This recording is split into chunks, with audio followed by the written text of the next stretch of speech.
So the latest rumor has Houston getting involved in the conversation, but they're not willing to relent on giving up P.J. Tucker. Let's start here. How dangerous would the Rockets be if they were to acquire Jimmy Butler, Coach?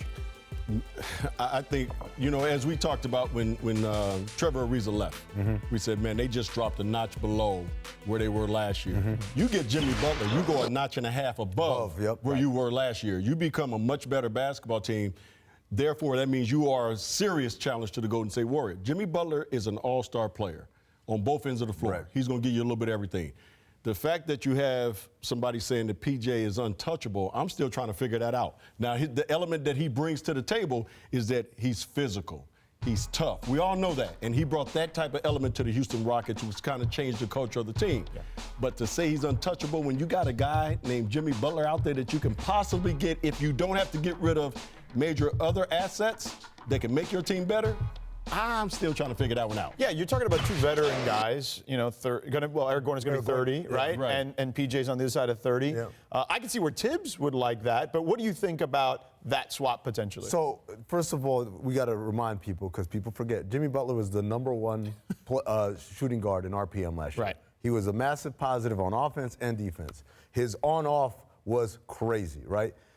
4-time All-Star, last 4 years in a row. 2-time All-NBA, last 2 years, 2-time All-Defense. This guy's an elite player. Just because he don't have movies and commercials does not make him any less of an elite player. You add him to this team, and it was like Coach said, what you lost in Trevor Ariza, you got back and then some, because he's a better defensive player than Ariza, and he's a better offensive player than Ariza. And he gives you a lot of flexibility.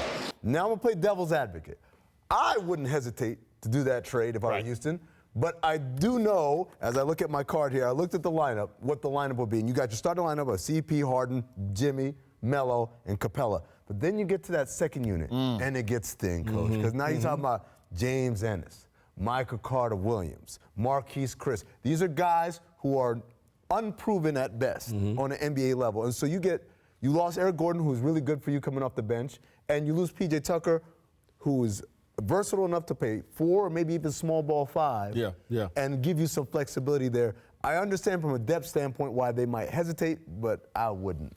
You get a chance to get a guy like that, you go get him. Yeah, I'm playing those guys 40-something minutes a night if I have to, except CP3. Well, you know what? That's Mike, the only one. Mike does it anyway. He's got a short rotation to begin with. So, I mean, what the heck? Does it really matter? Now, let me ask you this. Would you rather, if you're Minnesota, like I can see where Tibbs would want the 2 veteran guys, but I don't know if Glenn Taylor would want that deal. So what deal is better? The alleged Josh Richardson and a pick and cash cap filler, or this deal with Houston, potentially Eric Gordon and P.J. Tucker? All about organizational priorities, right? In a regular organization, you got a coach and you got a president, 2 different people. Coach wants to win now. So Coach wants Eric Gordon and P.J. Tucker, because those guys help you win right now. We're not going to miss the playoffs if we get P.J. Tucker and Eric Gordon. President would say, I want something long-term, right? So give me the younger player, Josh Richardson, who has an upside. Give me the pick that might turn into something. The problem here is coach and president are the same dude. Exactly. Same dude. Yeah, and those jobs are diametrically opposed at times, which is why it makes it very difficult. All right, we've got another Woj bomb, apparently.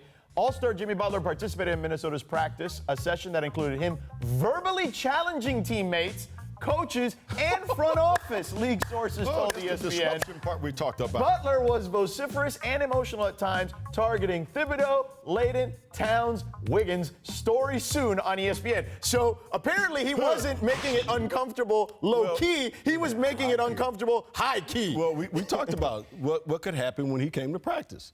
You know, he doesn't want to be there. They've been seeking a trade. It hasn't worked out. We talked about this last week, that they got to get this trade done. Well, what happens? Jimmy comes to practice, and it's all boiling. It got to a point where he said, I got to let this out. And he let everybody have it that he could let have it. Now, let's see what happens tomorrow when he comes to practice. That's going to be how do you top this? Yeah, that's going to be the real case there. Banging pots and pans. Goran Dragic, when he was in Phoenix, went through a situation where he was asked to play small forward in lineups, and he wasn't happy. When they had Isaiah Thomas and Eric Bledsoe. And he wasn't. And this is a year after he was an All-NBA. And so he wasn't happy, and he kept trying to do what Jimmy did all summer, like, look, this isn't working out for me, this isn't working out for me. And then he finally realized the only way I can get out is if I got to be I gotta go off. I gotta go off. I gotta go off. Because then they'll get the idea. It's not unlike being in a relationship and you want the relationship to end, but the other person keeps wanting you to stay, and then finally you gotta say, look, I don't love you anymore. Right. I'm done.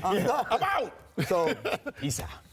yeah, that's what Jimmy's doing. No peace about this, though, clearly, with Jimmy right now.